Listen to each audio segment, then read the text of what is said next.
Hello friends, borebai fin konsibo channel da sakalam gasibo nangtamana mojangui dongo. Da finally Assam Police admit VIVA Test ni sayaw are next release jano gonang and VIVA Test taw dress ni sayawbo biyaw nangtamana update ko manna hagan. Are legese bele nongwa gobang VIVA Test fैनो गोनां दङ ADRE फैनो गोनां दङ बिनिफ्राय हेल्थआव फैनो गोनां दङ आरो लोगोसे आसाम पुलिसाव BTC साख्रियाव दा बेयाव माबायदि ड्रेस गाननांगौ बिनि सायाव कभार खालामगोन दा जियानजा नोंथांमोना जायनोखि चेनेलाव गोदान फैदों साबस्क्राइब खालामना लाबानो जाबाय जेब्लायबो सरकारि साख्रिनि लेटेस्ट आपडेट मोननो हागोन प्लस सरकारि स्किमनि सायावबो मोननो हागोन दा जों SLPRBनि साइडआव फैखाबाय आरो फैनाय लोगो लोगो गुड निउस बेनो दिनै नोंथांमोना जायफ्रा कनस्टेबलाव एबा आदार्स पोस्टआव नोंथांमोना शर्टलिस्टेड जाबाय बेनो जाबाय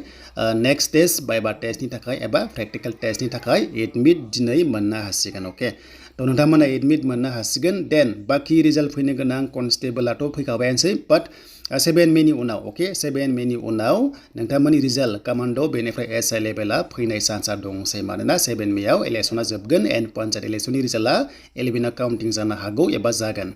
देन दिनै नोंथांमोना टाइम जानाय लोगो लोगो 11 AM जानाय लोगो लोगो एडमिटखौ मोननो हासिगोन SLPRBआव लगिन खालामनानै बेनो जाबाय VIVA टेस्टनि सायाव अलमोस्ट पोस्टआ रिजाल्ट फैजोबबाय खालि ग्रेड 4 कमान्ड' बेनिफ्राय SI लेभेला फैनो गोनां दङ आरो बेनो जाबाय इलेक्शन जोबनाय लोगो लोगो फैसिगोन दानिया स' नोंथांमोना बेखौ मोजाङै होदो बेयावनो मोजां पारफरमेन्स होबानो नोंथांमोननि साख्रिया जानो फैगासिनो दङ दा माखासे पोस्टनि VIVA टेस्टआ जाग्रोसिगोन प्रेक्टिकेला उनाव जागोन दा बेयाव नोंथांमोना फर्मेल ड्रेसखौ गानना थां जायनोखि हौवाफोरा स' नोंथांमोना बयसआ माने फर्मेल ड्रेस गानथार आरो लोगोसे माने जायनोखि हिन्जावसाफोर स' नोंथांमोना ट्रेडिशनेल ड्रेस गाननो हायो जोबोर मोजां प्लास पइन्ट मोननो हागोन VIVA टेस्टआव 1:2 आव देन लास्टआव 1:1 एबा मोनसे पोस्टआव सासे लास्ट टेस्टआव होनाय जागोन बेखायनो नैबे VIVA टेस्टआ ओरैबायदि गोनांथि नाम्बार लानो आरो अक्ट'बराव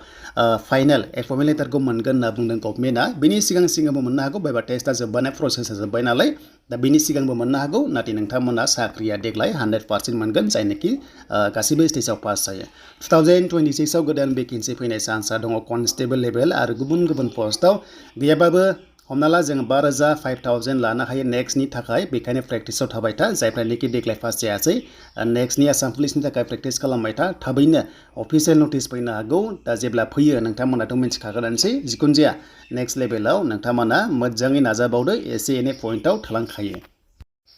देन बेनिफ्राय BTC फरेस्टआव जायनोखि आसाम पुलिस केन्डिडेट एग्जाम होदोंमोन जुदि BTC फरेस्टआवबो मोजां नाम्बार मोनदोंबा किजानि नोंथांमोना नैबे BTCनि फरेस्टआव फिजिकेल टेस्टआव थांनो हागौ अके स' बेखायनो प्रेक्टिसाव थाबाय था